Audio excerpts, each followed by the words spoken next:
आज के लेक्चर में अब हम एक नया पॉइंट समझते हैं। 7 पॉइंट तक हमने प्रैक्टिस कर लिया है। अब हम 8वें नंबर पे जाते हैं। तो उसमें लिखा है आर्मर लंबाई का मार्क करें। तो ड्राफ्टिंग में देखें आर्मर लंबाई है 8 नंबर, कहाँ से है वही हमें समझना है। तो उसका डिटेल में लिखा है पीछे का शोल्डर का मार्जिन मार्क के नीचे शोल्डर स्लोप का मार्क किया हुआ है, वह कटिंग मार्क है। यानी पीछे का शोल्डर का ये जो बाहर वाला मार्क है वो शोल्डर स्लोप का कटिंग मार्क है। आर्मर लंबाई के लिए हमेशा यहीं से माप लेना है। जैसे यहाँ पर ये जो हमने एरो बताया है कि यहीं से आर्मर लंबाई का नाप लेना है। फिर बाद में लिखा है आर्मर लंबाई का मार्क होने के बाद यहाँ पर सीधा मार्क करें, यह अपर चेस्ट का लाइन बनता है। जैसे हम आर्मर लंबाई का मार्क करते हैं तभी यहाँ पर हम जो आड़े में एक सीधा मार्क करते हैं वही अपर चेस्ट का नाप बनता है। अब मेजरमेंट चार्ट में देखें तो उसमें पीछे मेथड में लिखा हुआ है आर्मर लंबाई। तो उसमें डिटेल दिया है बॉडी माप अपर चेस्ट में लूजिंग लगाने के बाद 6 से भागाकार करके उसमें 0.75 इंच प्लस करें। अपर चेस्ट का बॉडी नाप है 35 इंच, तो उसमें हमने आधा इंच लूजिंग लगाया है तो बनता है 35.5 इंच रेडी। तो जो रेडी नाप बनता है उसी का ही हमें डिवाइड 6 करना है और जो आंसर आता है उसमें हमें पौना इंच प्लस करना है। उसके बाद जो फाइनल आंसर आएगा 6.66, यानी उसको मेजर टेप की भाषा में बोला जाएगा 6.5 और 1 पॉइंट। यह आर्मर लंबाई का नाप बनता है। अब ये आर्मर लंबाई को हम कुछ एग्जाम्पल के जरिए समझते हैं। तो जैसे यहाँ लिखा है आर्मर लंबाई के लिए बॉडी माप अपर चेस्ट का नाप लेना है, मेन चेस्ट का माप नहीं लेना है। बॉडी माप अपर चेस्ट में लूजिंग लगाने के बाद 6 से भागाकार करके उसमें 0.75 इंच ज़्यादा लेना है। तो यहाँ पे कुछ एग्जाम्पल दिए हैं कि आर्मर लंबाई कैसे बनता है। अगर अपर चेस्ट में हमने 1 इंच लूजिंग लगाया हो तो 36 नाप बनेगा, तो 36 का डिवाइड 6 करना पड़ेगा और उसमें 0.75 इंच प्लस करना है, तो उसका आर्मर लंबाई अलग बनेगा। ठीक उसी तरह 1.5 इंच लूजिंग लगाया तो 36.5 बना, 2 इंच लूजिंग लगाया तो 37 बना। जितना ज़्यादा लूजिंग लगाओगे उतना ही आर्मर लंबाई का नाप भी ज़्यादा होता रहता है। यही हमें सीखना है। अगर आपको शॉर्ट बनाना है तो उसमें 5 इंच लूजिंग लगाना है, तो बॉडी माप अपर चेस्ट 35 इंच, उसमें 5 इंच लूजिंग लगाया यानी 40 इंच आपका अपर चेस्ट का फाइनल नाप बनेगा। वहाँ पे हमें सिलाई लगाना है तो उसका डिवाइड 6 करना पड़ता है और उसमें जो जवाब आया उसी के अंदर 0.75 इंच प्लस करना है। तो जो आंसर आता है 7.41 यानी 7.25 और 1 पॉइंट वो आर्मर लंबाई का नाप बनता है। यानी अपर चेस्ट में आप जितना लूजिंग लगाएंगे उतना आर्मर लंबाई का नाप बढ़ता रहता है, जितना लूजिंग कम होगा उतना आर्मर लंबाई का नाप कम होता रहता है। कि अगर आप ब्लाउज बनाते हैं तो उसकी आर्मर लंबाई अलग बनेगी, कुर्ती बना रहे तो उसकी आर्मर लंबाई अलग बनेगी, आप शर्ट बना रहे तो उसकी आर्मर लंबाई अलग बनेगी, वेस्टर्न बना रहे तो उसकी आर्मर लंबाई भी अलग बनेगी। जैसे अपर चेस्ट में लूजिंग कम या ज़्यादा होता रहता है वैसे ही आर्मर लंबाई भी कम या ज़्यादा होती रहती है। यही पॉइंट को आपको सीखना है। अब यही आर्मर लंबाई को यहाँ पर देखे हमने उसका एक पेज भी बनाया है। तो यहाँ पर 35 इंच है, उसको कैलकुलेट करते हैं। 35 प्लस 0.50 हमने लूजिंग ऐड किया है तो आंसर आया है 35.50। अगर कैलकुलेट करते वक्त 35.5 इस तरह का बता रहा है तो समझना है कि ये 35.50 35.5 इंच है और उसका डिवाइड 6 करेंगे तो आंसर आएगा 5.91, यानी पॉइंट के बाद 2 अंक है वही यहाँ पर बताया गया है। हमें डायरेक्टली इसी में प्लस 0.75 करना है तो जो आंसर आएगा 6.66 आपको बता रहा है, यानी पॉइंट के बाद हमें 2 ही अंक लेना है। तो यहाँ पर 6.66 इसको मेजर टेप की भाषा में समझते हैं तो ये 6.5 इंच बना और ये 6.25 इंच है 6.75 इंच। तो यहाँ पर 6.66 यानी 6.5 और 1 पॉइंट मेजर टेप में यह आंसर आता है। अब इसको नाप में समझते हैं। आर्मर लंबाई का नाप जहाँ पर ये शोल्डर कटिंग का नाप है वहीं से लेना है। तो यहाँ पर 6.5 और 1 पॉइंट आर्मर लंबाई का नाप है। ठीक वही नाप हमें यहाँ पर भी कर देना है, 6.5 और 1 पॉइंट। अब ये जो नाप आता है वहीं पर आपको एल शेप स्केल से सीधा मार्क कर देना है। अब हम आगे का पॉइंट समझते हैं। 9 नंबर में लिखा है रेडी अपर चेस्ट डाउन का चौथा भाग का मार्क करें और मार्जिन का माप अलग से करें। तो पहले हमें अपर चेस्ट का चौथे भाग का नाप करना है, उसको हमें मेजरमेंट चार्ट में देखना है। यहाँ पर 9 नंबर में लिखा है अपर चेस्ट, उसका जो चौथा भाग है यहाँ पर डिवाइड 4 8.87, चौथा भाग बना है 35.5 इंच का।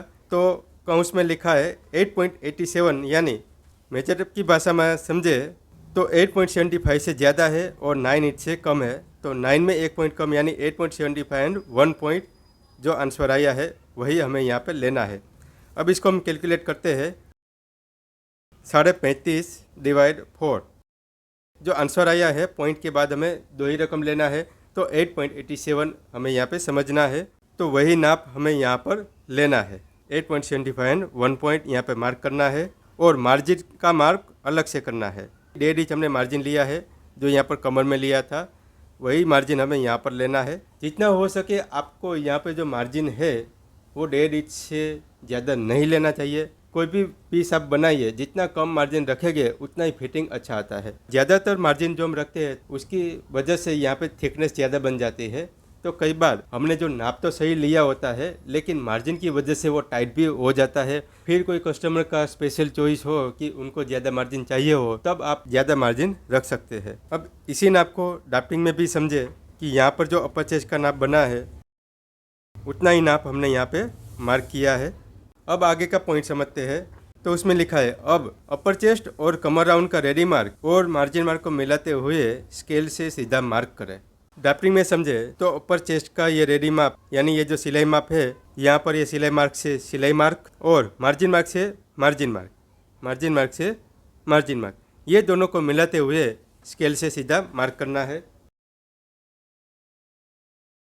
अब हम आगे का पॉइंट समझते हैं। उसमें लिखा है 9B में अपर चेस्ट और कमर राउंड का मार्जिन की तरफ चौरस शेप बने वैसे एल स्केल से मार्क करें। कौंस में लिखा है आगे का पार्ट में कमर का शेप सही जगह पर सीधा शेप बने, इसके लिए बैक पार्ट का मार्जिन का यह शेप चौरस बनना जरूरी है। अब ड्राफ्टिंग में समझे कि यहाँ पर ये जो 9B लिखा है उसमें यहाँ का जो पॉइंट है वो चौरस होना जरूरी है। तो देखें यहाँ पर मार्जिन मार्क को मिलाते हुए और सिलाई मार्क को मिलाते हुए जो ये शेप बनता है वो चौरस होना चाहिए। यहाँ पर भी इस तरह से चौरस होना चाहिए। तो वही माप हमें यहाँ पर करना है। सिलाई मार्क को यहाँ पर मिलाते हुए ये पॉइंट से ये मार्क कर देना है। तो यहाँ पर जो ये जो लाइन बनता है वो एकदम स्क्वायर बनता है। ठीक उसी तरह यहाँ पर भी मार्क करना है। ये आपको ब्लाउज हो या वेस्टर्न हो या कुर्ती हो, हर किसी में यही मेथड को अपनाना है। अब आगे का पॉइंट समझते हैं। 10 नंबर उसमें लिखा है शोल्डर सिलाई के लिए 0.50 इंच का मार्क करें। आगे पीछे का शोल्डर ज्वाइंट करते हैं तब इतना मार्जिन लेना ज़रूरी है। यानी यहाँ पर हमें एक सिलाई मार्क करना है। ड्राफ्टिंग में भी समझते हैं। तो 10 नंबर में लिखा है शोल्डर स्टिच मार्क। जो कटिंग वाला मार्क है वहाँ से हमें आधा इंच नीचे ये सिलाई का मार्किंग कर देना है। सिलाई का जब भी मार्किंग करें तब यहाँ पर डैश डैश करें ताकि हमें पता चले कि ये सिलाई का मार्क किया हुआ है। अब हम आगे का नेक्स्ट पॉइंट समझते हैं। 11 नंबर इसमें लिखा है पहले ऊपर और नीचे एपेक्स गैप का मार्क करें और बाद में शोल्डर सिलाई से एपेक्स लंबाई का मार्क करें। यह एपेक्स पॉइंट का माप बनता है। अब ड्राफ्टिंग में समझे तो 11 नंबर यहाँ पर लिखा है apex point length and apex लंबाई। यानी पहले यहाँ पे बोला गया है हमें सबसे पहले एपेक्स गैप का मार्क करना है। दोनों तरफ मार्क करने के बाद फिर शोल्डर सिलाई से हमें एपेक्स लंबाई का नाप लेना चाहिए। अब हमें मेजरमेंट चार्ट में समझना है। तो उसमें लिखा है एपेक्स लंबाई और एपेक्स अंतर। अब यहाँ पर एपेक्स अंतर जो है वो 7.25 इंच है। तो डिवाइड 2 किया है तो उसका जो आंसर आया है 3.62। मेजर टेप की भाषा में समझे तो 3.5 और 1 पॉइंट। हमें 3.5 और 1 पॉइंट का एक मार्क ऊपर करना है और एक मार्क नीचे आपको अंदाजे से कर देना है। फिर बाद में जहाँ पर ये एपेक्स गैप का नाप आया है वहाँ पर एक शोल्डर सिलाई का मार्क करने के बाद वहीं से मेजर टेप को रखते हुए एपेक्स लंबाई का मार्क करना है। अब एपेक्स लंबाई का नाप है 10.25 ये 10.25 इंच। तो शोल्डर की सिलाई से यहाँ पर 10.25 इंच पे ये मार्क कर देना है। तो ड्राफ्टिंग में भी समझे। अब ये जो पॉइंट बनता है फिर वहीं से ही हमें एक सीधा मार्क कर देना होता है। अब इसको थियरी में समझे तो लिखा है अब यहीं से सीधा मार्क करें। यहाँ पर आपको एल शेप स्केल को रखते हुए सीधा मार्क करना है। ध्यान रहे आप चौक से कोई भी मार्क करते हैं तब आपको एकदम हल्का प्रेशर से ही मार्क करना है ताकि यहाँ पर जो भी लाइन बने वो पतला लाइन बने। जो भी मार्किंग करते हैं सिर्फ हमें देखने के लिए ही होता है, समझने के लिए होता है, कस्टमर को दिखाने के लिए नहीं होता है। इसलिए जितना हो सके एकदम हल्के हाथों से ही पतला मार्क करते रहिए। अब यहाँ पर लिखा है यह मेन चेस्ट का लाइन बनता है। यहाँ पर मेन चेस्ट राउंड का चौथा भाग का मार्क नहीं करना है। तो कहने का मतलब ये है कि यहाँ पर जो लाइन किया है वहाँ पर आपको मेन चेस्ट का चौथा भाग का मार्क नहीं करना है। यहाँ पर जो भी नाप आया है उसको वैसे ही रहने देना है। बैक पार्ट में अपर चेस्ट और कमर का नाप को ही सिर्फ मिलाना होता है। अब हम एक एग्जाम्पल के जरिए समझते हैं। जैसे यहाँ पर बैक पार्ट में ये जितना नाप बना है तो मेन चेस्ट का टोटल राउंड जो होता है उसको मिलाते हुए आगे का पार्ट में मेन चेस्ट का लाइन ज़्यादा हो जाता है। तो वो हम बैक पार्ट का कटिंग होने के बाद आगे समझेंगे। ध्यान रहे ये सिर्फ बैक पार्ट है, लेकिन बैक पार्ट के अंदर ही हमने आगे का टक्स पॉइंट का नाप किया हुआ है, तो आपको भी ठीक वैसे ही मार्क करना है। अब आगे का थियरी में समझते हैं। 12 नंबर उसमें लिखा है एपेक्स लंबाई की लाइन पर बैक टक्स का सेंटर पॉइंट का मार्क करके टक्स का शेप का मार्क करें। अब ड्राफ्टिंग में समझते हैं। जब ये 3 नंबर वाला बैक टक्स सेंटर का मार्क किया था 4.5 और 1 पॉइंट, तब उसी समय थियरी में समझाया था कि एपेक्स पॉइंट की लाइन का मार्क होने के बाद ऊपर की तरफ बैक टक्स पॉइंट का मार्क किया जाएगा। तो अब ये नाप हमें यहाँ पर करना है। यहाँ पर हमें एक पॉइंट मार्क कर देना है। बैक टक्स का जो लेंथ है वो आगे का टक्स पॉइंट के आधार पर रहता है। यानी जैसे हम रेगुलरली मार्क करते हैं कि यहाँ नीचे से 4.5 इंच नाप ले लेते हैं, 5 इंच ले लेते हैं, 5.5, 4 इंच, वैसे हमें मार्क नहीं करना है। यहाँ पर आगे का टक्स पॉइंट का जो नाप होता है वही लाइन पर हमें पीछे का टक्स पॉइंट का नाप करना है, और पीछे का टक्स का गैप वो मेन चेस्ट का 8वां हिस्सा करके ही मार्क करना है। यानी आगे का टक्स का जो अंतर है 3.5 1 पॉइंट, तो पीछे में भी 3.5 और 1 पॉइंट का मार्क नहीं करना है। बैक पार्ट का जो गला रहता है वो ब्रॉड बनाना होता है, तो ये ब्रॉड की एक लिमिट होती है। वो लिमिट कितना होना चाहिए उसके लिए यहाँ पर मेन चेस्ट का 8वां हिस्सा करके बैक टक्स को इतना दूरी पे मार्क करना बताया हुआ है। जब हम डीप नेक इसमें से कन्वर्ट करेंगे तब हम इसके बारे में ज़्यादा प्रैक्टिस से समझेंगे। अब जैसे 12 नंबर में आगे लिखा है कि एपेक्स लंबाई की लाइन पर बैक टक्स का सेंटर पॉइंट का मार्क करके टक्स का शेप का मार्क करें। हमें स्केल से ये शेप कर देना है। बैक पार्ट के ड्राफ्टिंग में जो मार्क है ठीक वैसा ही मार्क यहाँ पर हो चुका है।